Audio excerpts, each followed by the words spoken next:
Hi, I'm Stephen Ham from Archery Supplies. Today we're here to look at the 2019 PSE Bowmadness Unleashed.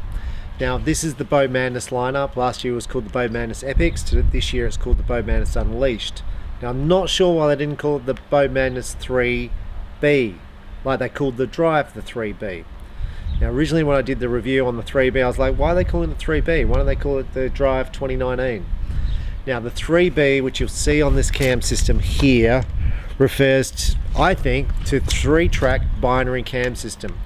Now in 2018, the Bowmadness Epics used a hybrid cam system, so it had a yoke at the top and a different cam at the bottom. So that was a hybrid cam. This year it's a twin cam, so the same cam top and bottom without a yoke system. So this is what they call a binary cam system.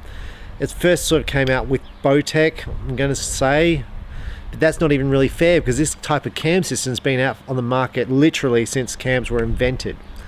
It's just Bowtech gave it the name binary cam. I'm not sure what the difference between that was and the cams that existed back in the 1970s, because it's basically the same cam system. So let's have a quick look at this. So you've got a machine riser here. It's a 32-inch axle bow. Brace height of 6 inches, IBO speed of 340 feet per second, draw length adjustable from 30.5 to 25 inches with a rotating module. Now let's just go through this module. You've got 2 screws there and there. You just loosen those and you rotate this module. It's that simple, top and bottom. This module is currently in the D position for 29 inches. All you do is you rotate that, A being the longest, A being 30.5. And it's that simple. You do not need a bow press. Now the functionality on the 3B cam system is not as functional as the Evolve cam system. With the Evolve cam system, it gives you 3 types of modules you can fit: high let off, low let off, and a fast module. With the 3B system, it's just this one module to adjust the draw length. It's still good as far as for shops because it's still adjustable, but it's not as good as the Evolve cam system with the yoke system. But PSE is definitely going away from the hybrid system and going to this twin cam system. Now with the twin cam system and the binary cam system, you need to balance this cam to stop it tilting. Now what PSE do, which is different to what other companies do, is they put different poundage limbs on. So here you've got a 134 limb, and on this side here you've got a 139 limb. Down the bottom you've got a 135, and on this side here you have a 137. So each limb is a different poundage to try and stop the cam lead. Now if you've still got cam lead, you can shim the cams left or right, which is just, you need a bow press to do that, which just basically means you move this cam left or right. So, and we'll look to see if this bow's got any cam lean when we do the full review on it. Now these limbs are the same limbs that PSE use on all their bow tests. These are the standard Gordon glass limb that PSE use, that most of the bow companies use on the market. You've got plastic limb pockets here, dampeners here which you can change the colors of, normal cable guard, so it's not a flexible cable guard, it's just a normal cable guard with a plastic thing. You are not serving that. PSE have not served the cables in the middle. Now as far as a lower point to put a stabilizer on, you can put it on there, and a normal stabilizer point in here. The Bowmadness is fitted with the ability to fit a 2-piece quiver on the riser. You've got multiple sight holes on the side here, so you can move the sight up or down. It's a pretty standard bow. This is priced in the mid-price bracket, so it's not aimed really at the beginner market, and it's not aimed at the elite market. This is really for the meat and potatoes hunter. It offers good value for money up against any of the top line bows, and it's more advanced than the beginner's bow. Now you're going to ask me, should I spend the extra on a Epics versus the Drive? Because the Drive basically has the same cam system, it's a little bit shorter axle, and that's the purpose of this video, to see, is it worth the extra $200, $150 to upgrade to this bow, which is just fractionally longer axle and a little bit faster. And it's a little bit faster because of the brace height. And to me, that's always been a question. People go, shall I upgrade from a Stinger to a Drive, or shall I upgrade from a Drive to an Epix, or shall I upgrade from the Epix to the Evolve, or to one of the next bows up? That's that's a question for you on your budget, not a question for me, because I don't know your budget. I don't know how much you're going to shoot. So I always suggest you start off simple and basically see how much you shoot. But this bow, if you brought it, I think you're going to be happy with it and you're going to keep it. So it's a very, very nice bow to shoot, and been very dependable bow, the Epics, over time. So let's start off. It's got this little data card down here. Now what this little data card is, let's just take this off. It shows you that what letter refers to what draw length. So A being 30.5, I being 26.5. You do not, once again, you do not need a bow press to adjust the draw length. You just move the module. A 60 pound bow is adjustable to 40 pounds, a 70 to 47. You have 13 limb turns on the limb bolts. If you do more than that, you're going to strip the limb bolts out, so just bear that in mind.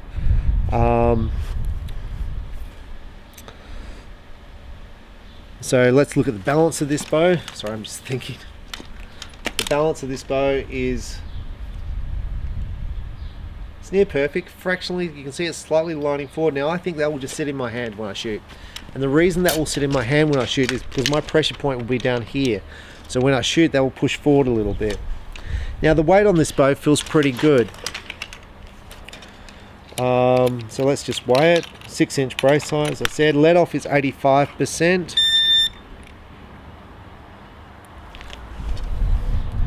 Now the Epics represents for me my third biggest selling bow in my archery store. The biggest being the Stinger, the Drive being my second biggest, and the Epics being the third biggest.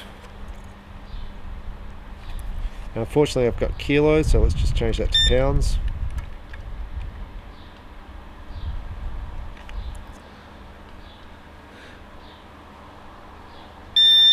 So I've measured this with a sight and a whisker biscuit on, and it's measured 4.38 pounds. Now that puts it heavier than the Drive. I think the Drive was weighing about 4 pounds with everything on it. That's because this is a machine riser, which is longer. It's basically a 2-inch longer riser, so you've got more metal in the riser. But at 4.38, it's a pretty comfortable poundage. So more than suitable for hunting and target archery. So let's have a draw of this bow and see what it draws like. This bow is set at 60 pounds at 29 inches, which is what I do all my tests on. So it gives me a fair comparison of the draw cycle of this bow compared to other bows. So it starts off pretty solid right at the start. So you've got a fair bit of weight straight up. And at 340 you'd expect that, because this is a faster bow. So it's peaked and it's starting to let down about now. So it's letting down, and then off. Now when you get back here, it's solid, so it's not going anywhere. You can feel the let off. The cams are dead straight. There's no cam lean at all on the shot. Now I'm going to try and let this down.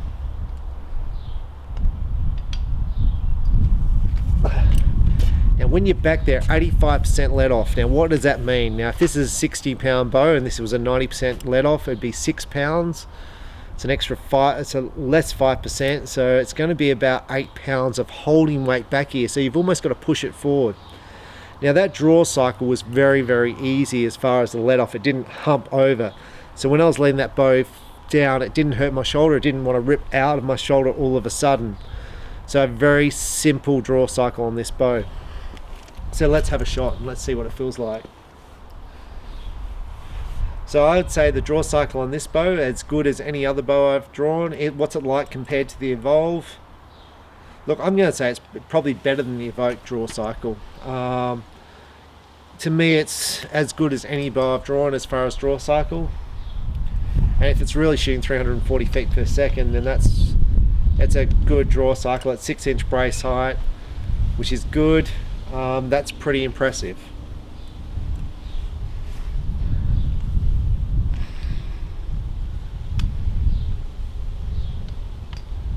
So back here it's comfortable, you can just hold it all day.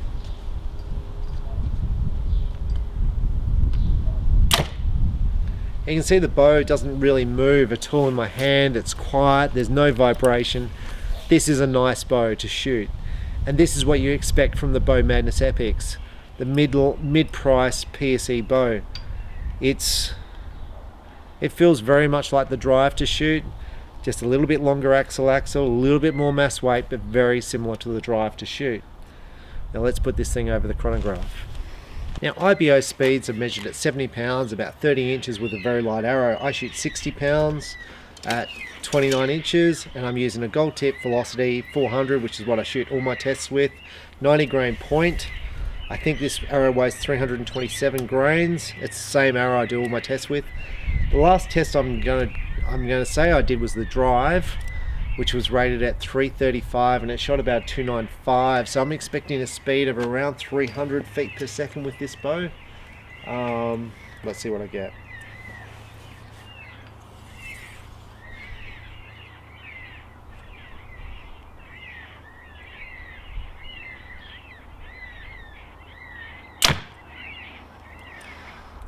.301, which is spot on. It's 5 feet per second faster than the Drive, which is what was the recorded IBO was of the Drive. So it was exactly 5 feet per second faster. 300 feet per second is basically where this bow should be as far as speed to get the 340 IBO speed. We'll just shoot one more.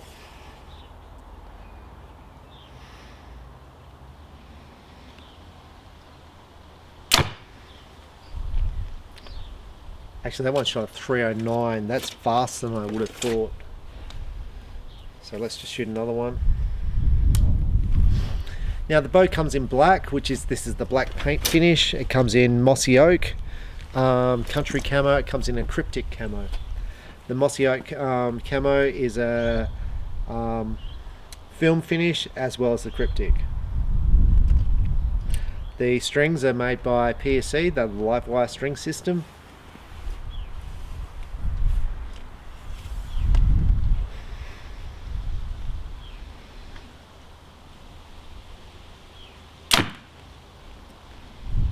.299, so I think it's about a 300 feet per second bow, which is where it should be.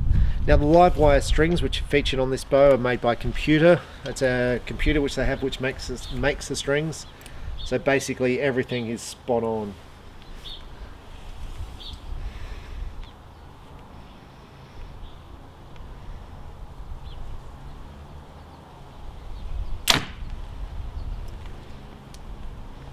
And that one was clearly wrong. So to me this feels really nice. This has got the new PSE limb dampeners here. These are quite nice and simple. The graphics on the limbs are good. They look nice. It's a nice, clean, little tidy bow.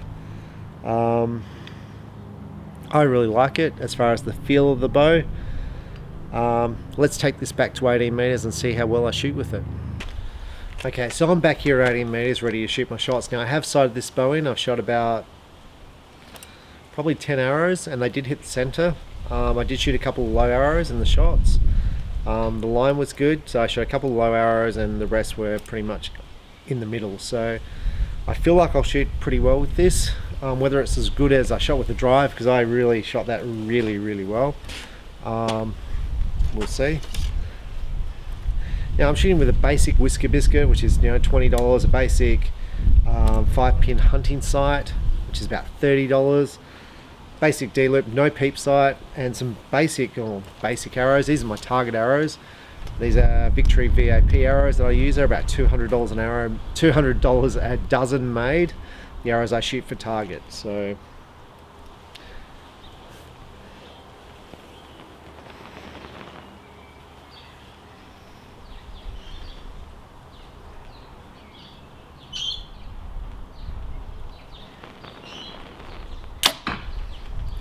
now the first thing I'm going to say is the draw cycle is smooth. So as soon as I aim this thing, the pin's dead on the center. I'm not getting that. I'm not having to reposition the shot, the dot on the middle of the target, because the let off is so radical that basically my pin moves around. The pin stays on the center of the target easy. It just sits there. It's not moving. There's no vibration in the shot. It feels nice. There's no noise in the shot. This is an easy bow to shoot.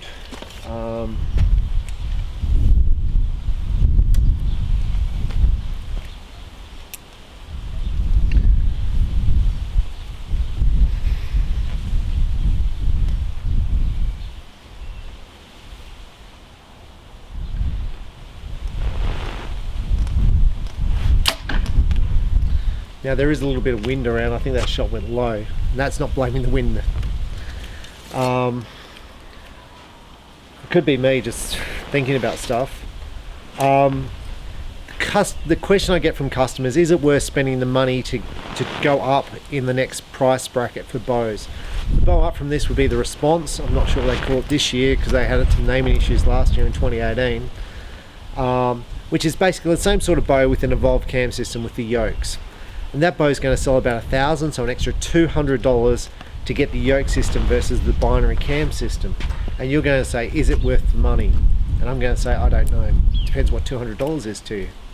Then you're going to say, well, is it worth the money to buy a PSE Evoke, which is the evolved cam system with a fusion finish, with a flexible cable guard and all the latest technology. So I'm going to be spending about $1,300 on that bow.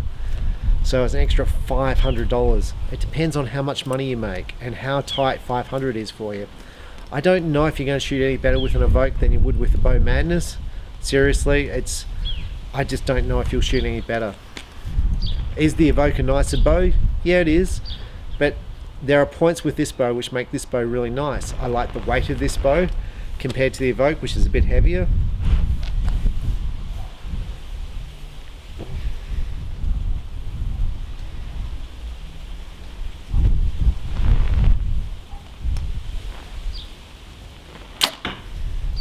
The grip on this bow is just the right width. It's not too wide, not too skinny.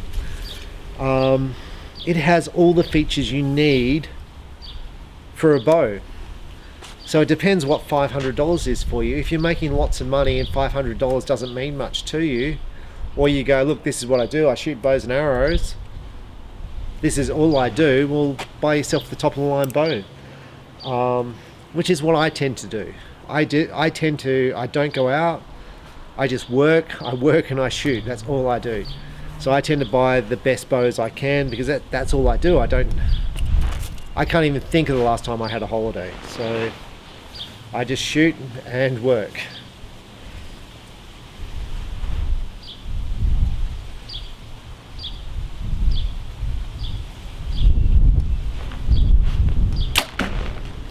It's always a big question, and literally it's a question I get every phone call that I get in my shop, and my phone rings literally every minute in my shop. It doesn't stop.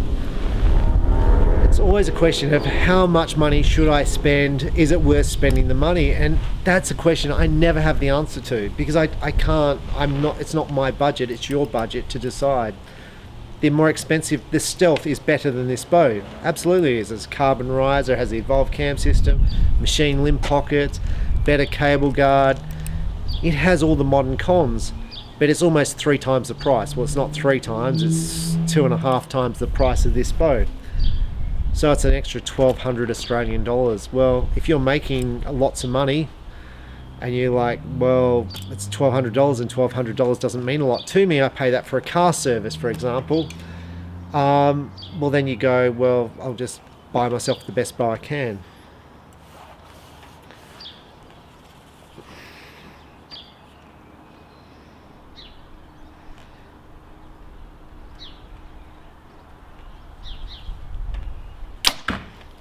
But if you want a bow you shoot, once a month, you might occasionally go hunting, and you don't want to spend the $2,000 on a bow, this bow is going to shoot great. And in 2, 3, 4, 10 years time, this bow is still going to be shooting as good as the day you got it, and you're still going to be happy with it. So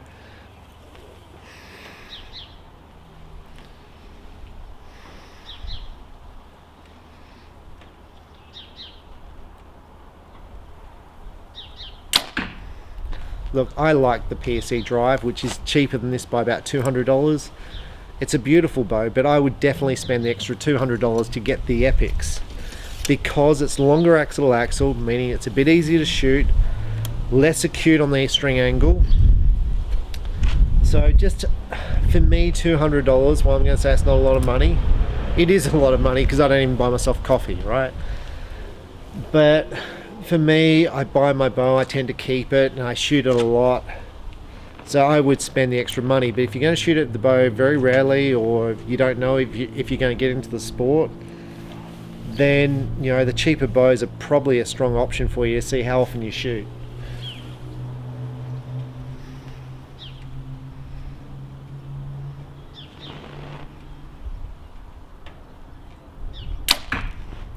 Now I'm going to say with PSE and companies like PSE and Bear, they produce lots of good budget bows.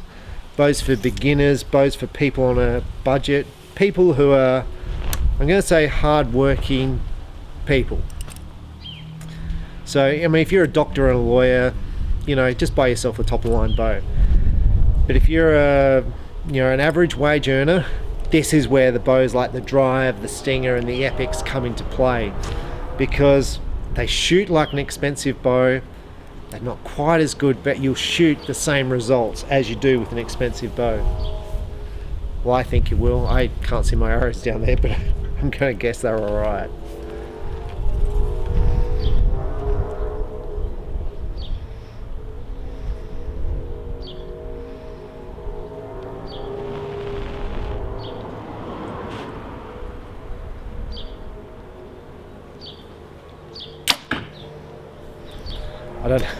This little thing got in the way. I couldn't kind of see where I was aiming at.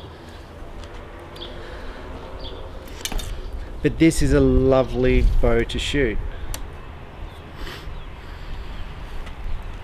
Now the thing with PSE is customer service. If you have a problem with the PSE, the customer service is, I'm going to say, the best in the industry.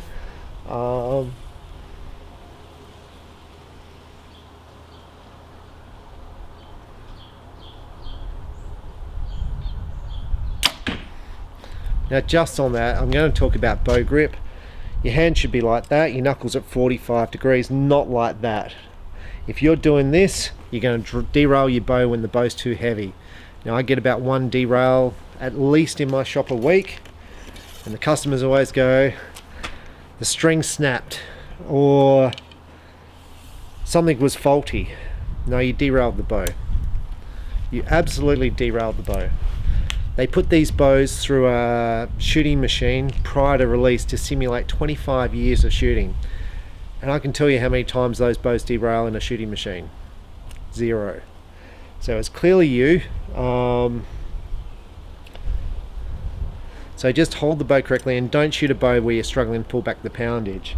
You want the bow to be easy to draw. Like this is easy. When I say easy for me to draw.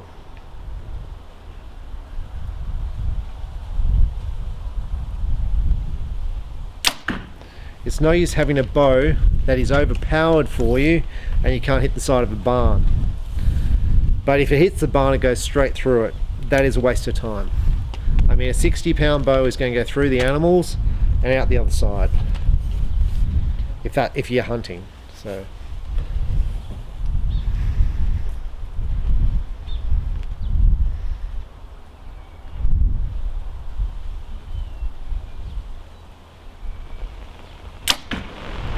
The thing I love about PSE is the adjustable modules where you can just adjust the draw length. So if you don't know what size your draw length is, or you want to go from 28.5 to 9, or you want to sell the bow to someone else and upgrade, this bow will suit anybody. So it's an easy sale. And all the time in my shop I'm selling second-hand bows.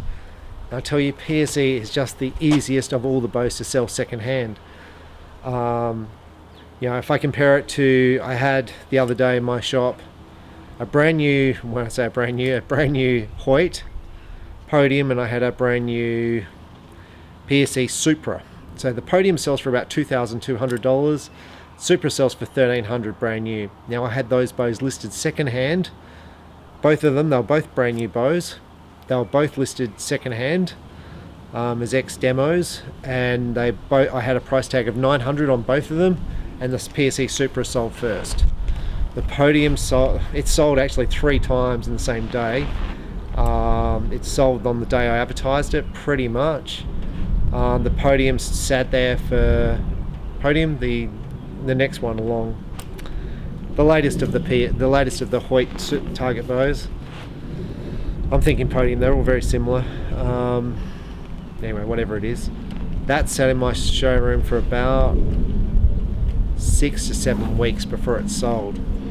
And it's because I think it's not as easy to shoot. The draw length is more specific than the Supra. I think the draw cycle on the Supra is a little bit easier.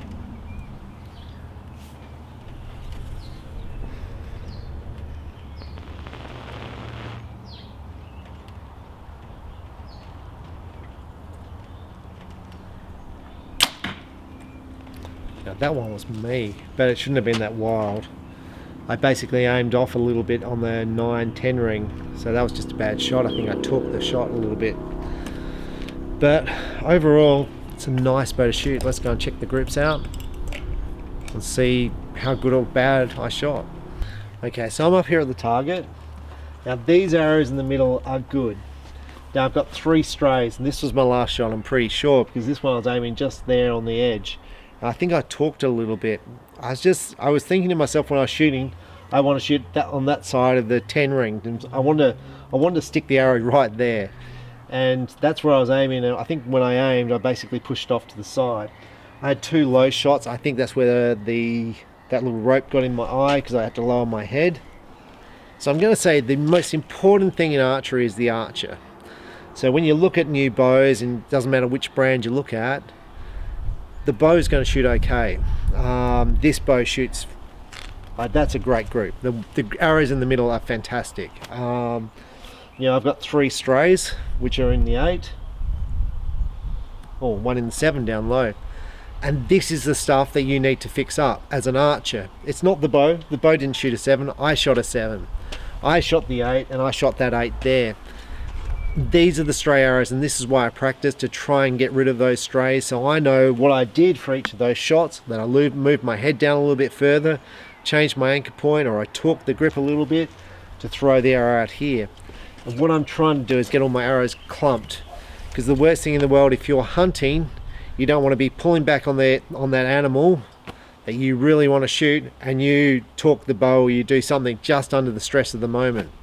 And the number of times where a person draws back the bow while he's aiming at an animal and torques the bow and derails the bow just because of the pressure of the moment, that's why you need to practice. You need to practice, so it's just routine. You don't have to think. It's just every arrow is perfect. So overall, PSE Bowmadness, priced at around the 800 Australian dollar mark. It's a well-priced bow at its price point. Up against the competitors, I mean, it would have a competitor in Bear. I'm not sure what it is. I'd have to look for it. It'd be up against the Hoyt Power Max, I think it's called. Hoyt Power Max is more expensive, 20 feet per second slower, a cast riser versus machine riser. Really, it's not. The Hoyt is, in my opinion, it's not even a comparable bow at a higher price point. This has got carbon string stop. This to me is a nice bow, and at its price, it's really well priced. I'm pretty sure Bear would have one at a similar price point. You'd have to compare the specs and compare how it shoots. I haven't shot the latest Bears. I'm sure they'd be using the hybrid cam system as opposed to the binary cam system. But this is a nice shooting bow. Now the question is, if you've got a 2018 hybrid Epix and you've got the choice of a 2019 3B cam system, the Bowmadness Unleashed, you know, which way should you be going? And what you're talking about here is a different cam system, the hybrid cam system versus the binary cam system. The speeds are basically the same. The bow's basically the same. So for me, I wouldn't be worried which way I went, binary or a hybrid cam system. Hybrid's been around for a number of years. It's a major system that Hoyt used in 2019. So I wouldn't be worried. I'd be hoping to get the 2018 model cheaper than the 2019. So there should be dealers closing out the 2018 Bowmadnesses. If you can pick up that bow $50 to $100 cheaper than the Unleashed, then I'd be jumping on that. So, but if they were the same price, I'd probably just go for the new model because it's the current model, so it has more resale value if you go to sell the bow in the future. But like I said, there's nothing wrong with the last models. They were proven bows and they sold really, really well. I'm Stephen Hand from Archery Supplies, and the more you shoot, the better you'll shoot, and make sure you enjoy yourself while you're doing it. Thanks for watching. Bye.